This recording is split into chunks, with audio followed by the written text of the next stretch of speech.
In this video, I'm going to show you how to log impacts in BearPulse. In order to keep track of your service and leadership and engagement in BearPulse, you need to submit your experiences as an impact. In the GivePulse network, an impact is a way to measure community impact. It can be service hours, fundraising dollars, in-kind donations collected, training hours, research work, or even voting in a local state or federal election. Users can log as many impacts as they want, and all it takes is completing a simple form. To show you how, I'm going to log an impact in my demi course. So I'm going to click on the My Activity button on the top right and select Classes. If you wanted to log for a group, you could click Groups, or if you wanted to go to the main page, you could simply click the Add Impact button on Mercer University, and then you'd be prompted to select where you want to link your impact. So now that I see the list of courses where I'm enrolled, I'm going to click on my demi course and it will take me to the class page. Now that I'm here in the top right corner, I'm going to click the Add Impact button.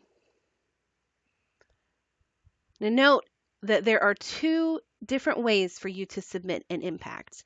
If you click the Add Impact button, the default is to bring you to this form where you can log a single impact. So this would be appropriate if you had, say, a volunteer day, or you made a one-time donation, or you had a fundraising event. But let's say you volunteer at the same organization multiple times in a week. Say you're a tutor or you do some sort of other committed long-term volunteer work. You may want to do a timesheet. So all you would need to do is come to the top, click the Add Timesheet button, and it takes you to a different form where you can submit multiple things at once. This is an easy way to save time, but ultimately it doesn't matter. You can submit in either form. For the purposes of this video, we're going to do the single impact form. So I'm going to come back and click Add Single Impact. So first, we select the verifier.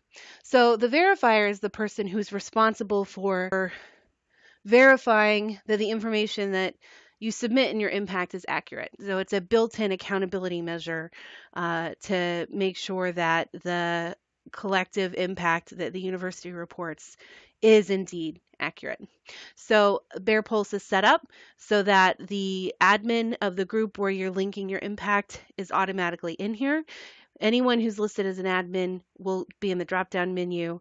If you don't see someone listed here that you know needs to approve it, let's say you're taking a course and the preceptor has been designated as the person responsible, or the grad assistant has been designated as the person responsible, all you have to do is click here to add contact info and submit the name and the email address.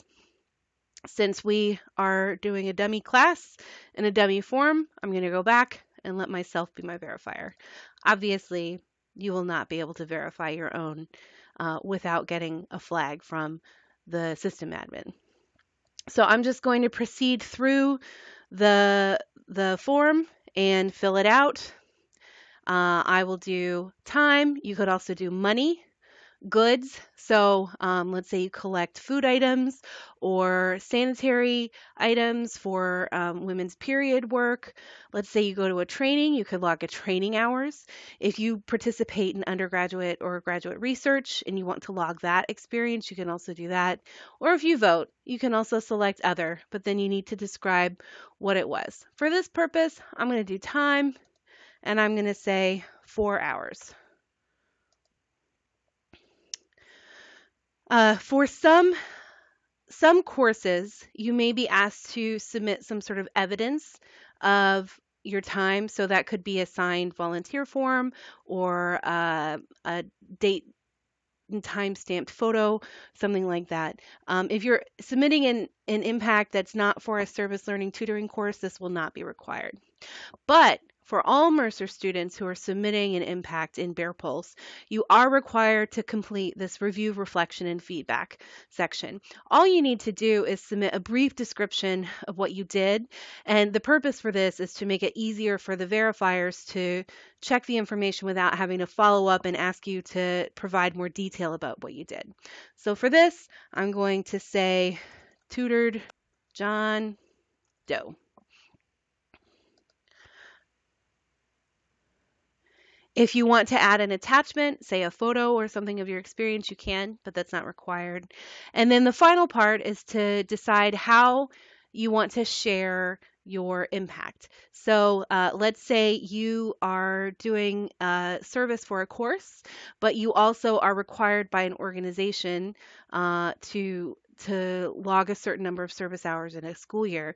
If you wanted to, you could add that organization here so that they could see this as part of your collective impact. So for example, I'll type in another group that I'm a member of. If you're a member, it should come up as you type it in. You can also adjust your settings by clicking on My Groups. For this, since this is a dummy form in a dummy class, I don't want to share this impact with Mercer, so I'm going to click and just let it register with my course. Then you can also decide if you want it to be private, so that only people that you choose to share it with, say up here, can see it, or if you want it to be public so that anyone who looks at your profile, if your privacy settings allow, they can see your impacts. And once you're done, you click the Submit Add Impact button, and I didn't do something. Oh, I'm going to add an attachment here, and now I can submit, and it will bring me to the summary page. And this is just a summary of what you submitted. Another thing to note is, let's say you need to edit the information. Sometimes a verifier may send you a request for additional information and tell you what they need to know. And to do that, all you would do is come to your impact page and click Edit, and then you can come through and change the information.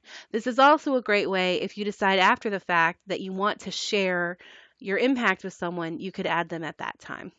And then you just click Update Impact, and it proceeds as normal.